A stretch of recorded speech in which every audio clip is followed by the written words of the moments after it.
नमस्कार, आज की बात में आपका स्वागत है। आज यूपी में अखिलेश यादव ने राहुल गांधी को एक बार फिर परेशानी में डाल दिया।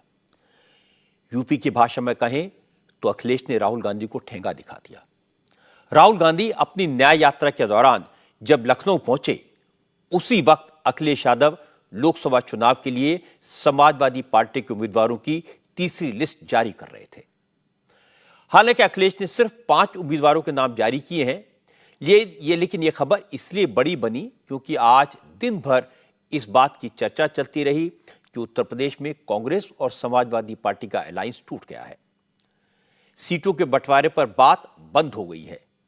हालांकि कांग्रेस के नेता दिन भर ये कहते रहे कि बातचीत टूटी नहीं है, कुछ सीटों को लेकर मामला फंसा हुआ है, लेकिन सब ठीक हो जाएगा, बातचीत के जरिए रास्ता निकलेगा।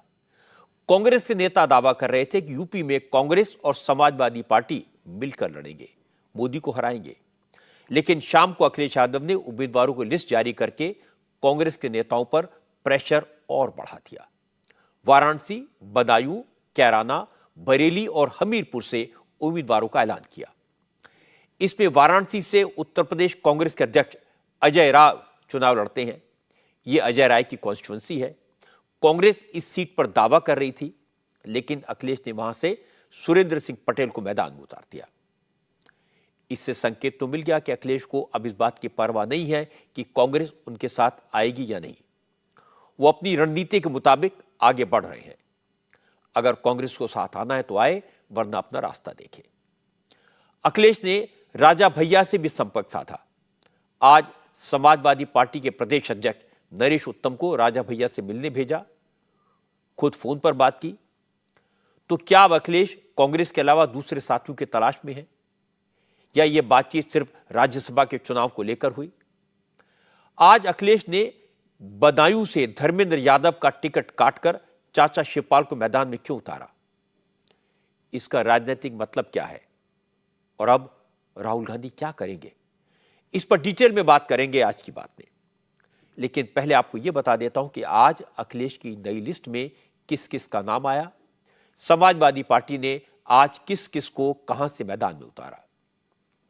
अखिलेश यादव ने लोकसभा चुनाव के लिए आज समाजवादी पार्टी के जिन 5 उम्मीदवारों के नामों का ऐलान किया, उसमें सबसे चौंकाने वाला नाम है शिवपाल सिंह यादव का। अखिलेश के चाचा शिवपाल फिलहाल विधायक हैं, लेकिन अब अखिलेश ने उन्हें बदायूं से लोकसभा चुनाव का टिकट दिया है।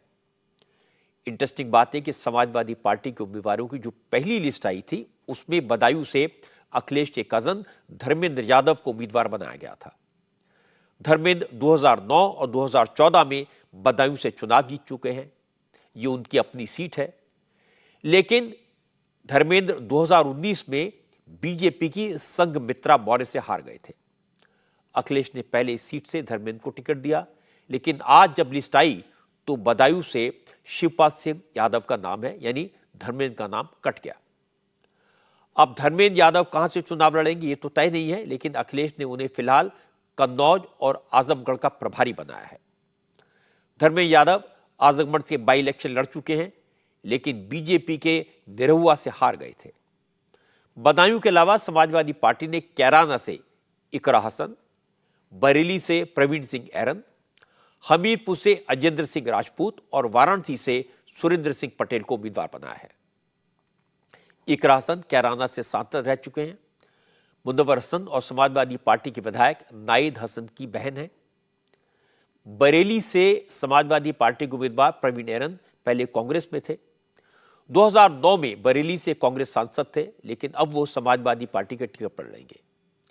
बरेली और वाराणसी की सीट पर कांग्रेस की दावेदारी है, लेकिन अखिलेश ने वाराणसी से भी उम्मीदवार के नाम का ऐलान कर दिया और ऐसा लग रहा है कि जैसे अखिलेश अब सीट शेयरिंग के लिए कांग्रेस का और इंतजार करने के मूड में नहीं है। वो मैदान में उतर चुके हैं। आज डिंपल यादव ने कहा, समाजवादी पार्टी ने अपने उम्मीदवार तय कर लिए हैं, बहुत जल्द सारे नाम डिक्लेयर भी कर दिए जाएंगे। समाजवादी पार्टी बीजेपी से लड़ने के लिए तैयार है। डिंपल ने कहा कि कांग्रेस के साथ बातचीत चल रही है, जब भी सीट शेयरिंग पर बात फाइनल होगी सबको पता चल जाएगा। समाजवादी पार्टी के जितने भी हम लोग को चुनाव लड़ाने हैं, हम लोग ऑलरेडी इस पे डिसीजन ले चुके हैं कि कौन कौन कहाँ से चुनाव लड़ने जा रहा है।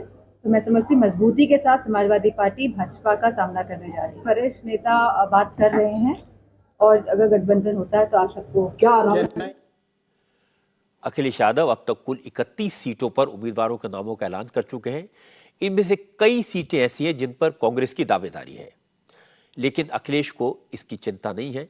अखिलेश ने कांग्रेस को 17 सीटों का फाइनल ऑफर दिया था। कांग्रेस इससे संतुष्ट नहीं है। कांग्रेस मुरादाबाद, श्रावस्ती और अमरोहा जैसी सीटों पर दावा कर रही है। पता ही चला कि दोनों पार्टियों के बीच फिलहाल कम्युनिकेशन बंद है। कल रात अखिलेश के प्रस्ताव पर विचार के लिए कांग्रेस के नेताओं की मीटिंग हुई। इसके बाद समाजवादी पार्टी के नेताओं को संदेश भेजा गया कि इस ऑफर पर बात नहीं बनेगी, क्योंकि कांग्रेस ने भी पहले से तय कर लिया उसे यूपी में किन किन सीटों पर लड़ना है। कांग्रेस के कुछ नेताओं का कहना है कि अखिलेश यादव ने जिन 17 सीटों का ऑफर दिया है उसमें से भी 6-7 सीटों पर वो अपने उम्मीदवार कांग्रेस के टिकट पर लड़ना चाहते हैं और ये कांग्रेस को मंजूर नहीं है। अब इसी को लेकर पेच फंस गया है, लेकिन गठबंधन को लेकर कांग्रेस के नेताओं ने उम्मीद नहीं छोड़ी है। जयराम रमेश ने आज कहा कि सीटों को लेकर थोड़ा बहुत मोल भाव तो होता है, हर पार्टी अपने लिए ज्यादा सीटें चाहती है, इसलिए रास्ता निकल आएगा। अखिलेश ने साफ साफ कह दिया कि जब तक सीटों का बंटवारा नहीं हो जाता तब तक वो राहुल की न्याय यात्रा में शामिल नहीं होंगे। इस पर जयराम रमेश ने कहा, अभी राहुल की यात्रा यूपी में 4 दिन रहेगी और राजनीति में 4 दिन का वक्त बहुत होता है। 2-3 सीटें यहाँ वहाँ हम चाहते हैं, वो नहीं चाहते हैं, ये सब बातचीत से ही तय होगा और अंतिम रूप दिया जा रहा है। अखिलेश जी ने भी साफ कह दिया है कि मैं इंडिया गठबंधन को मजबूत करूंगा, सीट शेयरिंग फॉर्मूला तय होना ज़रूरी है। वो विचार को हम सम्मान करते हैं। अखिलेश यादव जी इंडिया गठबंधन के एक महत्वपूर्ण स्तंभ हैं। उम्मीद है, पूरा विश्वास भी है, उम्मीद भी है कि वो कल तो लखनऊ, आज शाम को लखनऊ में है, कल उन्नाव, कानपुर और 24 और 25 को मुरादाबाद में है, अलीगढ़ में है, संभल में है, आगरा में है। राजनीति में 4 दिन बहुत होता है। मजे की बात यह है कि जब अखिलेश यादव ने उम्मीदवारों की तीसरी सूची जारी की, उस वक्त तक धर्मेंद्र यादव को भी पता नहीं था कि उनका टिकट कटने वाला है, क्योंकि धर्मेंद्र यादव बदायूं से चुनाव लड़ने की पूरी तैयारी में लगे थे। पिछली बार धर्मेंद्र यादव बदायूं में स्वामी प्रसाद मौर्य की बेटी से चुनाव हारे थे।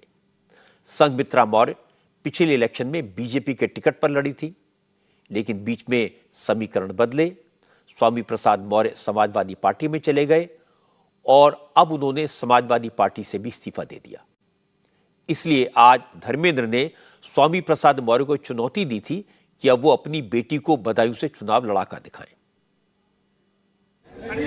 पिछले कई सालों से स्वामी प्रसाद जी हमारी पार्टी के सदस्य रहे, हमारी पार्टी जनरल सेक्रेटरी रहे, लेकिन उनकी बेटी नहीं आई। पिछले कई दिनों से मैं सुन रहा था उनके बयानों को। हालांकि पार्टी ने लगातार कहा कि उनके व्यक्तिगत बयान है, लेकिन आज तक उनके किसी बयान का समर्थन उनकी खुद की बेटी ने नहीं की।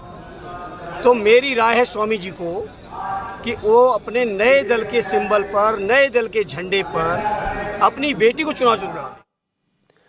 संघमित्रा मौर्य अपने पिता के साथ हैं और इस बात की उम्मीद कम है कि इस बार उन्हें बीजेपी से टिकट मिलेगा। इसीलिए धर्मेंद्र यादव स्वामी प्रसाद मौर्य को चुनौती दे रहे हैं कि बेटी को बदायूं से चुनाव लड़ाकर दिखाएं। लेकिन धर्मेंद्र यादव ने यह बात कही और उसके 1 घंटे के बाद बदायूं से उनका टिकट कटने की खबर आ गई। इससे पहले आज स्वामी प्रसाद मौर्य ने समाजवादी पार्टी की सदस्यता और विधान परिषद की मेंबरशिप दोनों से इस्तीफा दे दिया। स्वामी प्रसाद मौर्य ने कहा कि वो 22 जनवरी को अपनी नई पार्टी का गठन करेंगे। उन्होंने कहा कि अखिलेश समाजवादी विचारधारा से भटक गए हैं, सेक्युलरिज्म का रास्ता उन्होंने छोड़ दिया है, इसलिए उन्होंने अखिलेश का साथ छोड़ा। स्वामी प्रसाद ने कहा, अखिलेश से अपना परिवार संभल नहीं रहा तो पार्टी और प्रदेश को क्या संभालेंगे। उनका सेकुलरिज्म सबके सामने आ गया। जिस पीडीए का उन्होंने नारा दिया उसकी हवा खुद निकाल दी। जो खुद अंधेरे में है वो दूसरों को उजाले में कैसे ले जा सकता है। समाजवादी पार्टी के लोग आज समाजवाद के रास्ते से भटक गए हैं। मैंने नेताजी श्री मुलायम सिंह यादव को भी देखा है, कार्यालय में तो दूर, वो कभी घर में पूजा घंटों करते थे, लेकिन कभी भी किसी मंदिर में नहीं गए। लेकिन आज तो समाजवादी पार्टी के लोग पार्टी कार्यालय में भी पूजा की शुरुआत की है। हम तो समझते हैं कि भारतीय जनता पार्टी भी इनके पूजा पाठ के आगे शर्मा गई होगी। जब तक प्रोफेसर राम गोपाल जी स्वनाम धन्य स्वयंभू पार्टी के बड़े नेता रहेंगे, तब तक समाजवादी पार्टी पर इसी प्रकार से अंधेरा छाया रहेगा। अब आने वाली 22 फरवरी 2024 को दिल्ली के तालकटोरा स्टेडियम में नई पार्टी का ऐलान होगा। स्वामी प्रसाद मौर्य ने पार्टी छोड़ दी है, लेकिन वो फिलहाल असमंजस में है। नई पार्टी वो बनाएंगे, लेकिन किसके साथ जाएंगे, किसका हाथ पकड़ेंगे। लेकिन अखिलेश यादव की तारीफ करनी होगी कि उन्हें अपनी चुनावी रणनीति को लेकर कोई असमंजस नहीं है। उनका पीडीए प्लान क्लियर है। वो हर थोड़े दिन में सधे हुए अंदाज में अपने उम्मीदवारों का ऐलान कर देते हैं। उन्हें कांग्रेस के साथ अलायंस का न इंतजार है न परवाह। हो जाए तो अच्छा, न हो तो और भी अच्छा। और ना ही अखिलेश को जयंत चौधरी के बीजेपी के साथ जाने से कोई परेशानी हुई। अखिलेश ने मायावती से अलायंस के लिए भी कोई इंटरेस्ट नहीं दिखाया। इस बार तो उन्होंने स्वामी प्रसाद मौर्य जैसे नेताओं की भी फिक्र नहीं की। ओम प्रकाश राजभर उन्हें पहले ही छोड़कर जा चुके हैं। इसका मतलब साफ है, अखिलेश यादव सारे एक्सपेरिमेंट्स करके देख चुके हैं। कांग्रेस के साथ, मायावती के साथ, स्थानीय जातिवादी नेताओं के साथ। अब वो अकेले अपने दम पर लोकसभा का चुनाव लड़ने के लिए तैयार है। जिताऊ उम्मीदवारों को टिकट दे रहे हैं। अब जीत हो या हार, उन्हें कोई कंफ्यूजन नहीं है। लेकिन एक नेता हैं जिनको टोटल कंफ्यूजन है अपनी सीट को लेकर, दूसरे दलों से सीट शेयरिंग को लेकर। राहुल गांधी को कोई क्लैरिटी नहीं है। वो यूपी में हैं, पर अखिलेश के साथ सीट शेयरिंग होगी या नहीं, ये पता नहीं है। अमेठी में गए, पर वो वहां से चुनाव लड़ेंगे या नहीं, ये पता नहीं है। अब रायबरेली गए, वहां से प्रियंका लड़ेंगी या नहीं, ये भी पता नहीं है। लेकिन राहुल गांधी आजकल बहुत गुस्से में नजर आते हैं। उनका ये गुस्सा कांग्रेस के गढ़ रायबरेली में आज दिखाई दिया। कांग्रेस रायबरेली से लगातार 17 बार चुनाव जीत चुकी है। उत्तर प्रदेश में यात्रा का 5वां दिन है। रायबरेली पहुंचने से पहले राहुल मानहानि के केस में सुल्तानपुर की अदालत में पेश हुए। अदालत से बेल मिल गई और इसके बाद राहुल रायबरेली पहुंचे।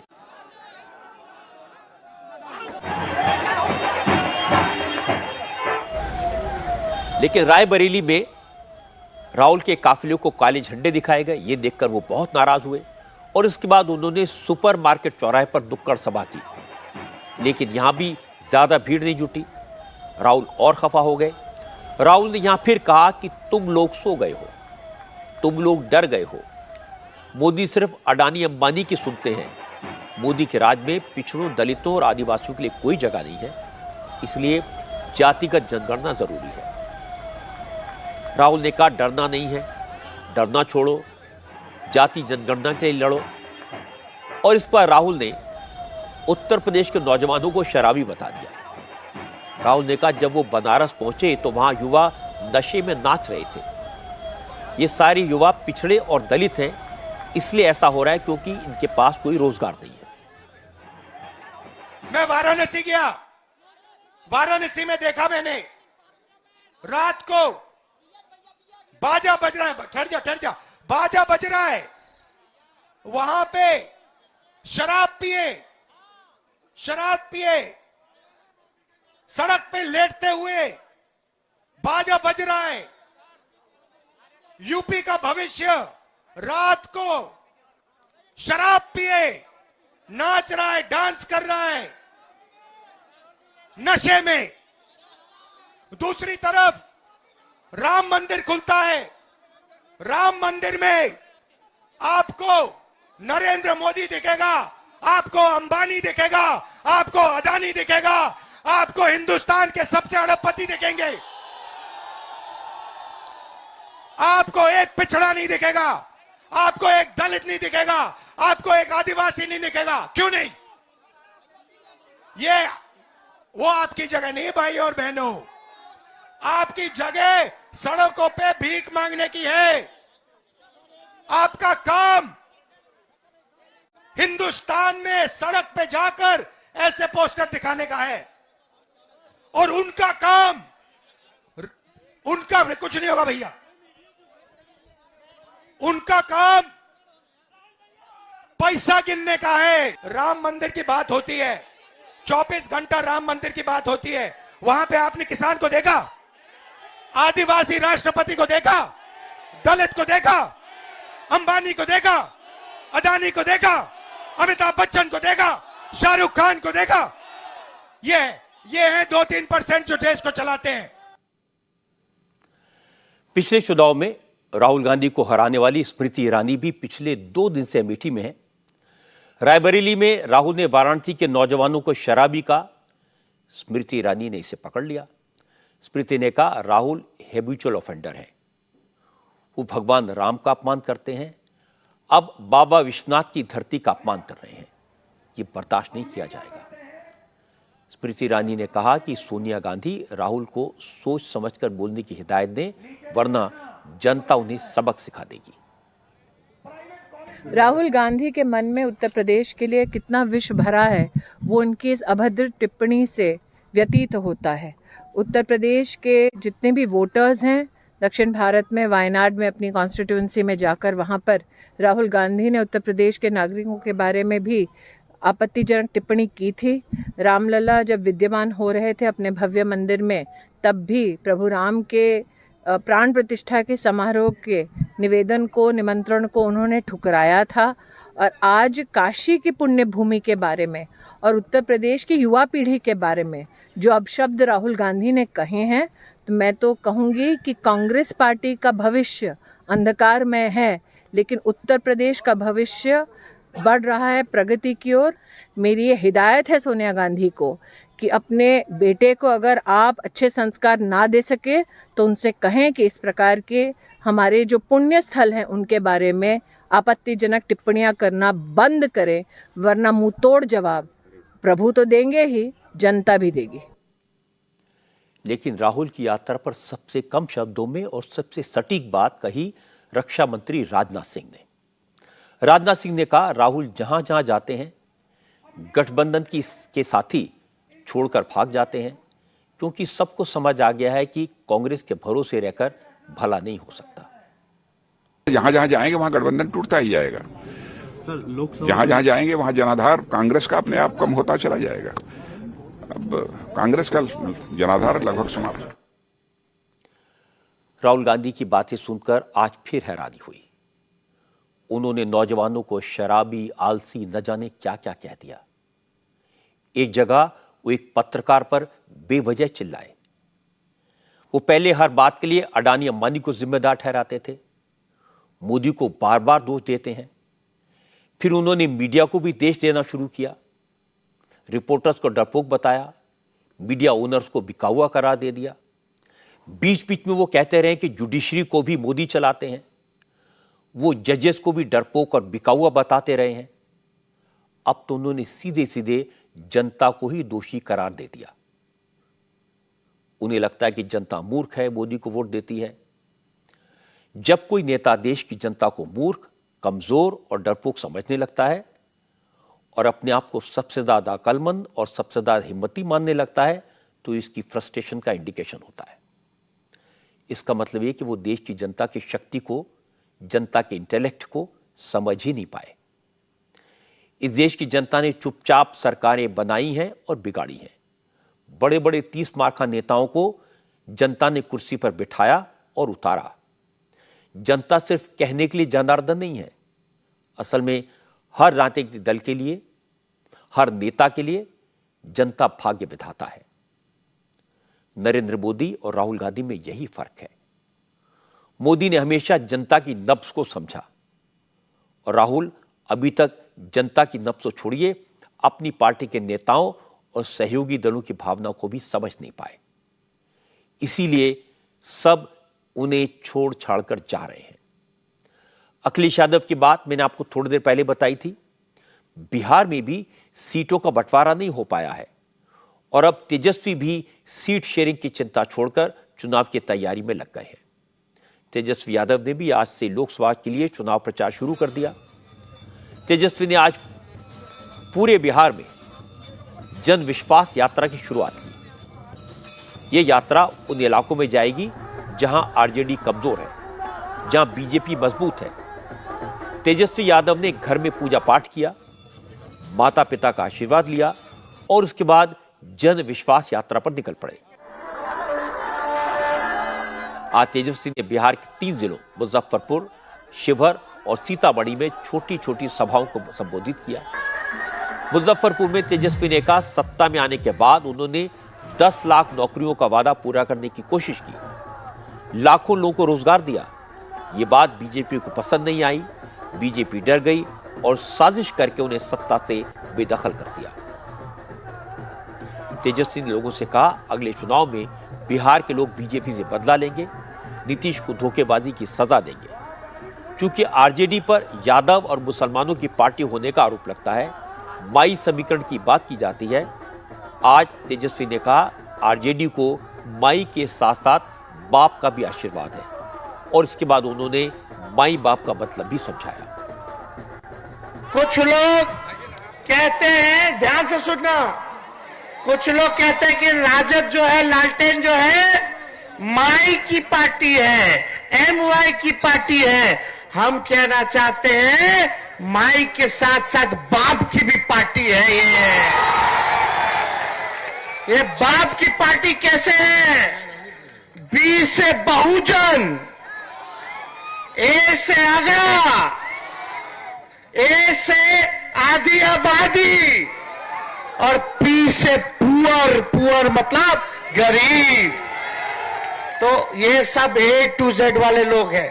सभी बहुजन आ गए, सभी अगड़ा लोग आ गए, आधी आबादी हमारी महिला आ गई और सभी पुअर हमारे गरीब आ गए।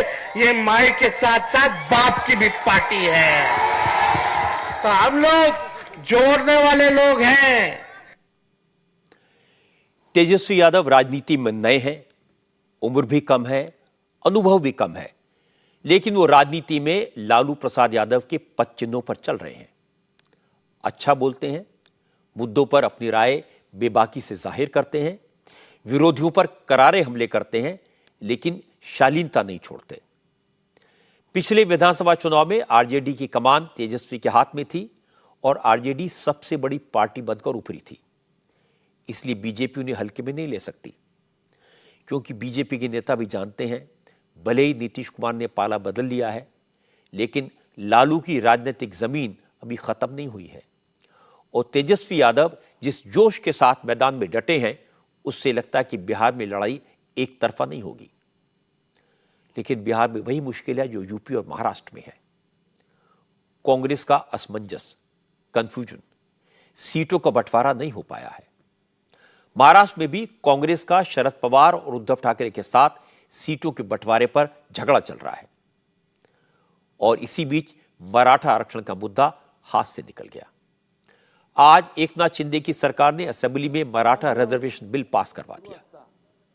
महाराष्ट्र असेंबली के दोनों सदनों ने मराठा आरक्षण बिल का पास किया और किसी पार्टी ने इसे विरोध नहीं किया। अब महाराष्ट्र में सरकारी नौकरियों और शिक्षा में मराठा समाज को 10% रिजर्वेशन मिलेगा और इससे पिछड़े वर्ग के आरक्षण पर कोई फर्क नहीं पड़ेगा, क्योंकि मराठा समाज को आरक्षण ओबीसी कोटे से अलग दिया गया है। मुख्यमंत्री एकनाथ शिंदे ने कहा, मराठाओं की शिक्षा और नौकरियों में भागीदारी कम है, इसलिए उन्हें पिछड़ा घोषित किया जा रहा है। शिंदे ने कहा कि उनकी सरकार ने मराठा समाज से जो आरक्षण का वादा किया था उसे पूरा किया, आगे भी इसे लागू करने में जो जरूरत होगी उसे भी पूरा किया जाएगा। कोर्ट भी ये सहानुभूति पूर्वक विचार करेगा, क्योंकि ये मराठा समाज के कई लोग आत्महत्या कर रहे हैं, कई लोगों ने आत्महत्या की हुई है और इसलिए ये एक बहुत ही एक्स्ट्राऑर्डिनरी सर्कमस्टेंस, एक्सेप्शनल सर्कमस्टेंस, ऐसी परिस्थिति निर्माण हुई थी। ऐसे समय में सरकार ने ये उचित निर्णय लिया हुआ है। ओबीसी समाज को कोई भी बाधा नहीं पहुंचाते हुए, अन्य समाज के ऊपर अन्याय नहीं करते हुए ये मराठा रिजर्वेशन देने का निर्णय, बहुत बड़ा निर्णय सरकार ने लिया हुआ है। सभी लोगों ने मिलकर ये जो कानून है पारित किया है और निश्चित रूप से ये कोर्ट में भी ये पूरी तरह बरकरार रहेगा। मनोज जरंगे जी को भी मैं ये कह रहा हूँ, मनोज जरंगे पाटिल, जैसे हमने ये आरक्षण जैसे शब्द दिया था तब पूरा किया है, वैसे ही जो नोटिफिकेशन के ऊपर जो कई ऑब्जेक्शंस आए हैं उसकी स्क्रूटिनी होगी। उसके बाद निश्चित रूप से पूरी प्रक्रिया होने के बाद वो नोटिफिकेशन भी सरकार के नोटिफिकेशन के ऊपर सरकार उचित निर्णय लेगा। मराठा आरक्षण के बिल को उद्धव ठाकरे की पार्टी ने भी सपोर्ट किया, लेकिन जब बिल पास हो गया तो उद्धव ने सरकार की मंशा पर सवाल उठाए।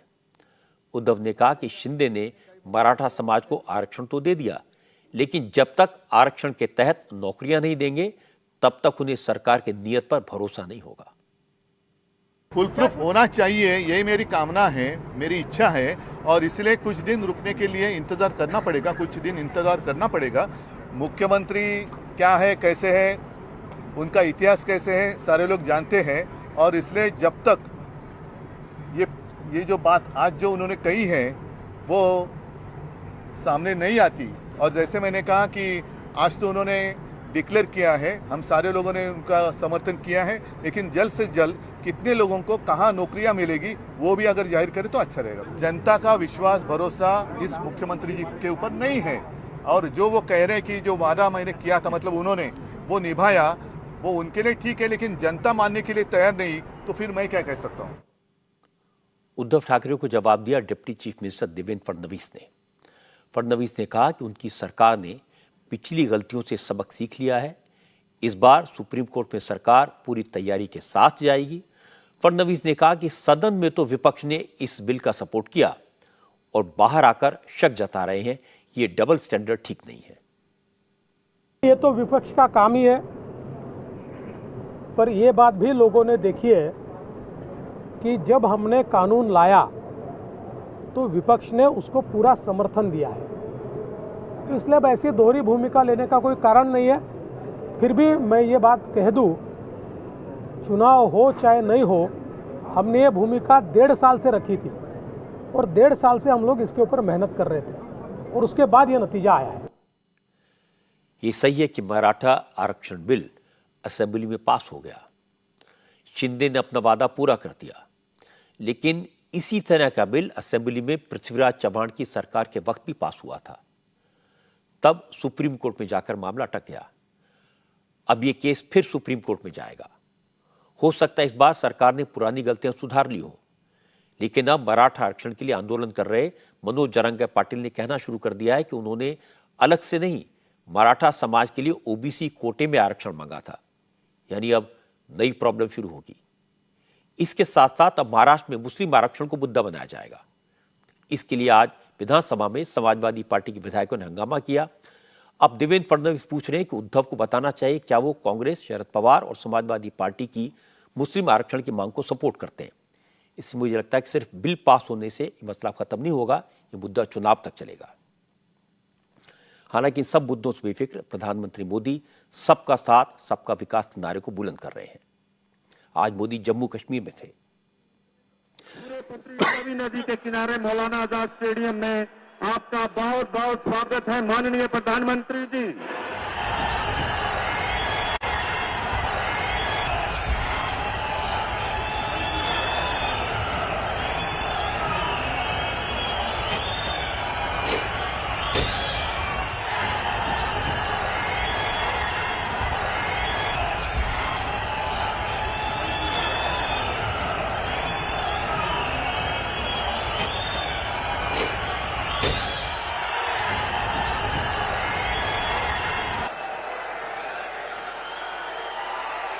जम्मू में मोदी ने एक बड़ी पब्लिक मीटिंग की, जिसमें उन्होंने जम्मू कश्मीर के लिए 32,000 करोड़ के प्रोजेक्ट्स का इनॉग्रेशन और शिलान्यास किया। मोदी ने यहां पर एम्स का उद्घाटन किया, जिसकी आधारशिला 2019 में उन्होंने रखी थी। इसके अलावा मोदी ने आज जम्मू में IIM की आधारशिला भी रखी और करीब 1500 सरकारी कर्मचारियों को अपॉइंटमेंट लेटर्स बांटे। इसके बाद मोदी ने कहा उन्होंने जम्मू कश्मीर से जो जो वादे किए उन्हें पूरा किया, और फिर मोदी ने आर्टिकल 370 का जिक्र किया और कहा कि जम्मू कश्मीर की तरक्की में सबसे बड़ी दीवार आर्टिकल 370 थी। आज हम एक नया जम्मू कश्मीर बनते हुए देख रहे हैं।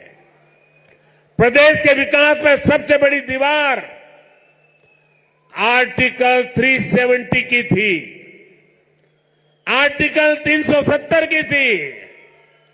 इस दीवार को भाजपा की सरकार ने हटा दिया है।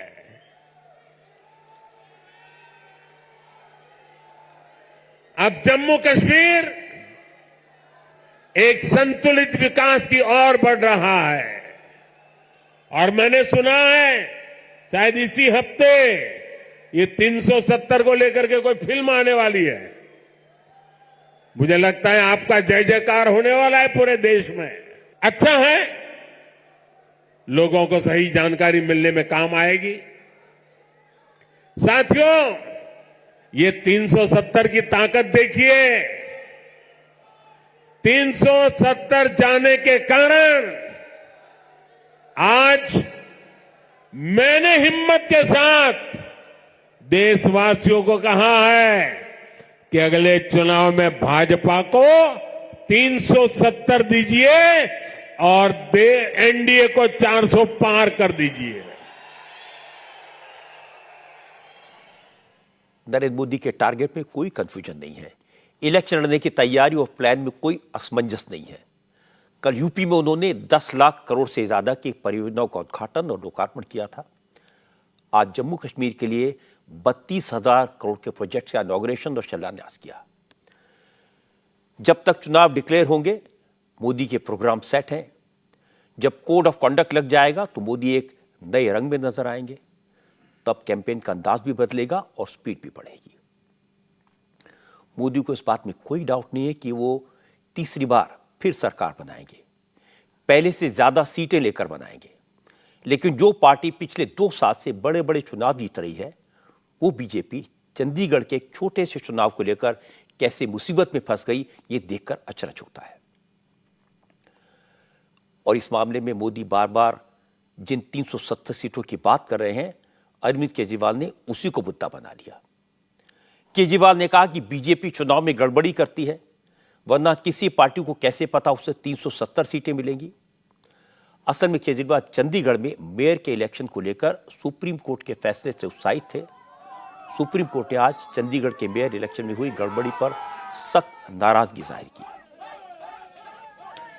आम आदमी पार्टी के उम्मीदवार के पक्ष में पड़े 8 वोट्स को वैलिड करार दिया और आम आदमी पार्टी के उम्मीदवार कुलदीप कुमार को चंडीगढ़ का मेयर घोषित कर दिया।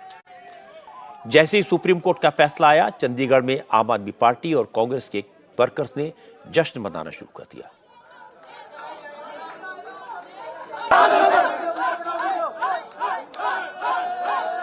सुप्रीम कोर्ट ने रिटर्निंग ऑफिसर अनिल मसीह को नोटिस दिया है। उन पर चुनाव में गड़बड़ी करने का आरोप है।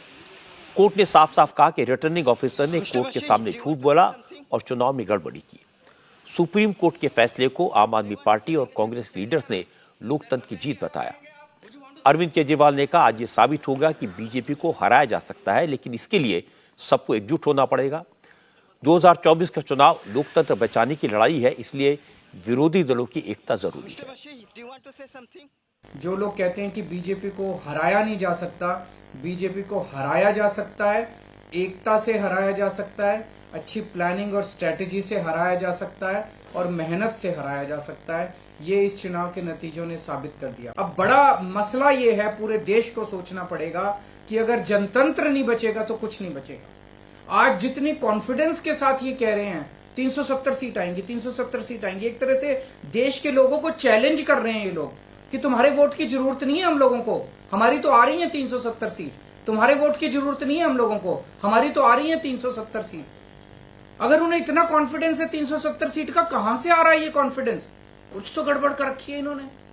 और जिस देश, अगर किसी देश के अंदर चुनाव के पहले पार्टियां साफ साफ कहना चालू कर दे हमें वोट की जरूरत नहीं है, हमें लोगों की जरूरत नहीं है, उस देश के अंदर फिर जनतंत्र बहुत बड़ा खतरे में है।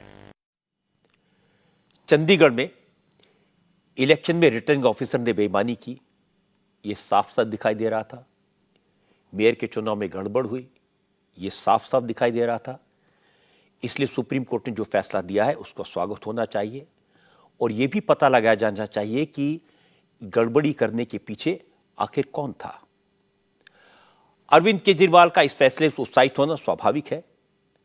वो आज भी विरोधी दलों की एकता की ताकत का बखान कर रहे थे और इसकी वजह है कि चंडीगढ़ में उनका मेयर कांग्रेस के सपोर्ट से ही जीता है। लेकिन कांग्रेस के साथ केजरीवाल की एकता कितने दिन टिकेगी?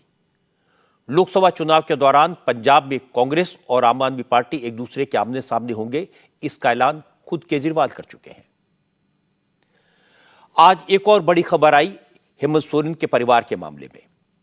आय से अधिक संपत्ति के मामले में हेमंत सोरेन की मुश्किलें लगातार बढ़ रही हैं, लेकिन आज दिल्ली हाई कोर्ट ने शिबू सोरेन की उस पिटीशन को खारिज कर दिया जिसमें उन्होंने अपने परिवार की संपत्ति की लोकपाल जांच पर रोक लगाने की मांग की थी।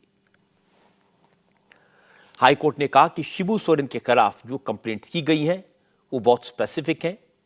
खुद शिबू सोरेन ने भी कहा कि जिन संपत्तियों की जांच हो रही है उन्होंने वो प्रॉपर्टीज 7 साल पहले खरीदी थी। हाई कोर्ट ने कहा कि मामला सिर्फ इस संपत्ति को जोड़ने का ही नहीं है, आरोपियों ने अपने पद का दुरुपयोग करते हुए प्रॉपर्टी जोड़ने का सिलसिला आगे भी जारी रखा। चूंकि शिबू सोरेन और हेमंत सोरेन की 108 प्रॉपर्टीज की लिस्ट बीजेपी के साथ साथ निशिकांत दुबे ने लोकपाल को दी थी, जिसकी जांच लोकपाल कर रहा था। शिबू सोरेन ने दिल्ली हाईकोर्ट में दलील दी कि उनके खिलाफ यह शिकायत एक विरोधी नेता ने की है जो दुर्भावनापूर्ण हो सकती है, लेकिन शिबू सोरेन की दलील को कोर्ट ने खारिज कर दिया। हाईकोर्ट का फैसला आने के बाद निशिकांत दुबे ने कहा उन्होंने अगस्त 2020 में लोकपाल को सोरेन परिवार की 108 ऐसी संपत्तियों की लिस्ट दी है जिनकी जानकारी हेमंत सोरेन ने चुनाव आयोग को दिए एफिडेविट में छुपाई थी और इनकम टैक्स डिपार्टमेंट को भी इस संपत्ति की जानकारी नहीं दी। निशिकांत दुबे ने इल्जाम लगाया कि सोरेन परिवार ने शेल कंपनियों के जरिए रांची और उसके आसपास बहुत सारी जमीन पर कब्जा कर लिया है। इन सबकी जांच होनी चाहिए। निशिकांत दुबे ने कहा कि हाईकोर्ट के फैसले से साफ है झारखंड में भ्रष्टाचार की गंगा बहाने वालों को जेल जाना ही होगा। हेमंत सोरेन को जिस जमीन घोटाले के चक्कर में इस्तीफा देना पड़ा, जिस केस में वो फिलहाल जेल में है, वो जमीन घोटाला भी निशिकांत दुबे ने ही उजागर किया था। अब वो हेमंत सोरेन की प्रॉपर्टीज की पूरी लिस्ट निकाल कर लाए हैं। निशिकांत दुबे पूरी तैयारी से केस लड़ते हैं, फैक्ट्स और फिगर के साथ मैदान में उतरते हैं, जिसके भी पीछे पड़ते हैं उसे रसातल तक पहुंचाकर दब लेते हैं। इस केस में भी शिबू सोरेन और उनके परिवार ने सारे कानूनी दाव पे चले, बचने की पूरी कोशिश कर ली, लेकिन लगता है कि अब लोकपाल के सामने जाना ही पड़ेगा। अब मैं आपको पश्चिम बंगाल की उन महिलाओं की बात सुनाता हूं जो संदेश खाली में अपने ऊपर हुए जुल्म की दास्तां खुद बयान कर रही हैं। तृणमूल कांग्रेस के नेता शाहजहां शेख और उसके गुंडों पर बलात्कार के आरोप लगा रही है।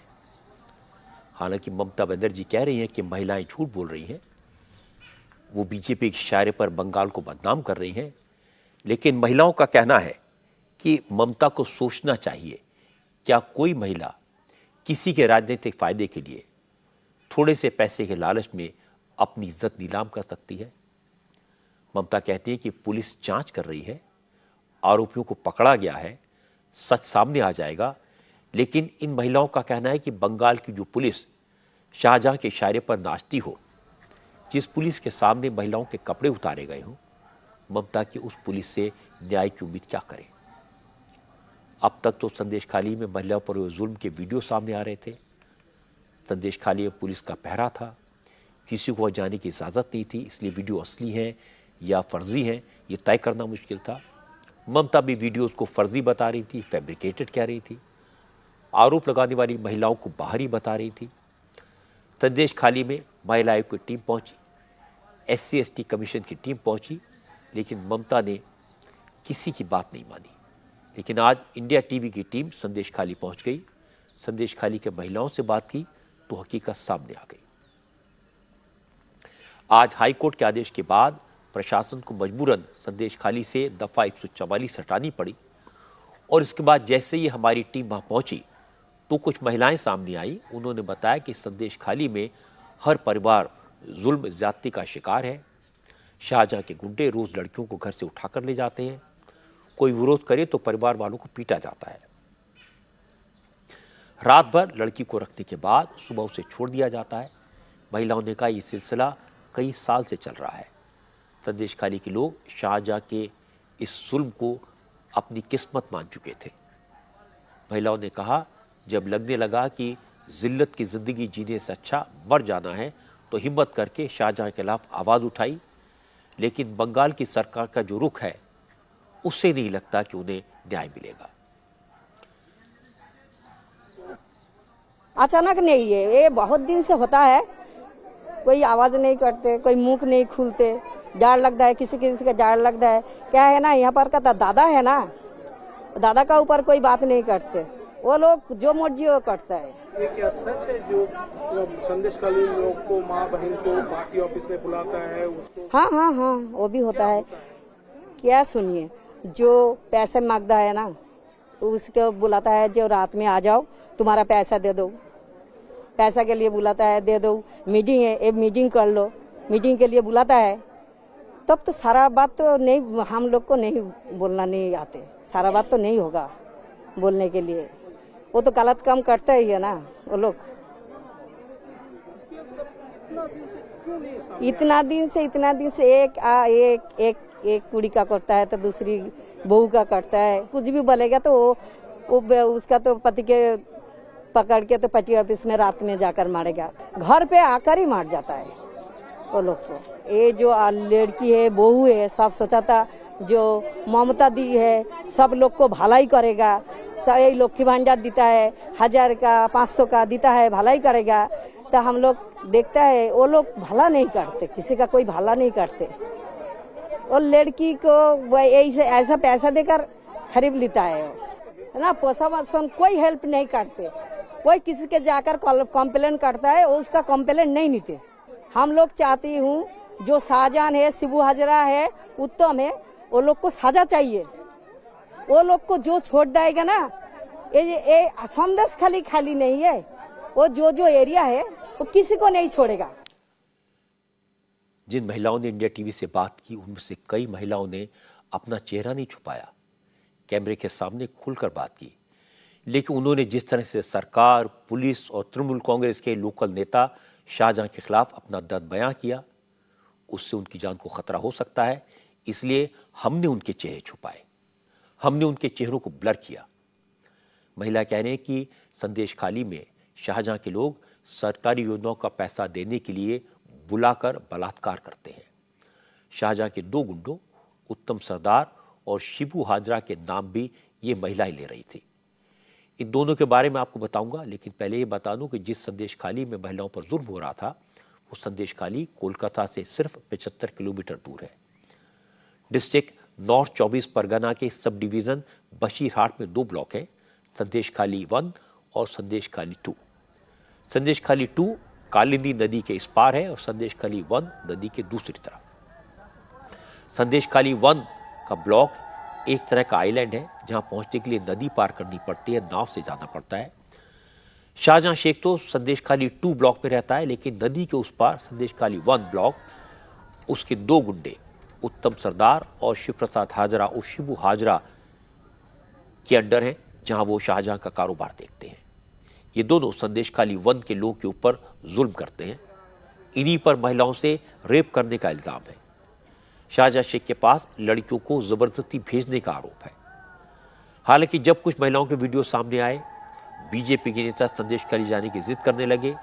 मामला असेंबली में उठा, दिल्ली से कई टीमें वहां पहुंच गई, तो पुलिस ने जमीन पर कब्जे की कुछ शिकायतों पर एक्शन लिया और उत्तम सरदार और शिबू हाजरा समेत कुल 17 लोगों को अरेस्ट किया। लेकिन संदेश खाली की महिलाओं का कहना है कि जब तक शाहजहां शेख को नहीं पकड़ा जाएगा तब तक कुछ नहीं बदलेगा। अभी पे संदेश खाली में केंद्र हस्तक्षेप करे, यही यहाँ की सभी माएं चाहती हैं। दीदी झूठ बोल रही है, अब महिलाएं अपनी इज्जत के लिए झूठ नहीं बोल सकती। हमारा सम्मान हमारा संस्कार है, इसलिए हम अपने मुंह से नहीं बोल सकते कि हम रेप विक्टिम हैं। क्या पैसे देकर हमारा सम्मान खरीदेंगे? वैसे हमें डर तो है, क्योंकि संदेश खाली पुलिस के सामने हमारे कपड़े उतार कर हमें पीटा गया और पुलिस वाले सामने खड़े होकर हंस रहे थे। शाहजहां शेख और उसके गुंडों का यहाँ पूरा राज है। वो रात को महिलाओं को उठाकर ले जाते थे, उनके पतियों से कहते थे घर संभालो, औरतों को भेजो, देखते थे कि उम्र कितनी है, देखने में कैसी है, फिर बुलाते थे और रात को अपने मनोरंजन के लिए ले जाते थे, सुबह घर पहुंचा देते थे। सब डर के कारण हो रहा था। अगर गांव वाले हमारे साथ खड़े होते तो ये सब हमारे साथ न होता। अगर वो कहती हैं कि सब झूठ है, साजिश है, तो यहाँ खुद आकर क्यों नहीं देखती? ममता के लिए जवाब देना मुश्किल होगा, क्योंकि न तो ये फैब्रिकेटेड वीडियो है, न ये फर्जी वीडियो है, न ये वीडियो बीजेपी ने बनाए हैं, और न महिलाओं पर किसी तरह का कोई प्रेशर डालकर उनसे ये बात कहलवाई गई। महिलाओं ने जो महसूस किया, जो जुल्म झेला, वही बयान किया। अब इनके बयानों को फर्जी नहीं बताया जा सकता, और महिलाएं खुद कह रही हैं कि ममता खुद महिला है, कम से कम उनको इतना तो समझना चाहिए, क्या कोई महिला पैसों के लिए सम्मान से समझौता कर सकती है? हालांकि संदेश खाली में शाहजहां शेख और उसके गुंडों ने सिर्फ महिलाओं पर जुल्म नहीं किए, लोगों की जमीनों पर कब्जा किया।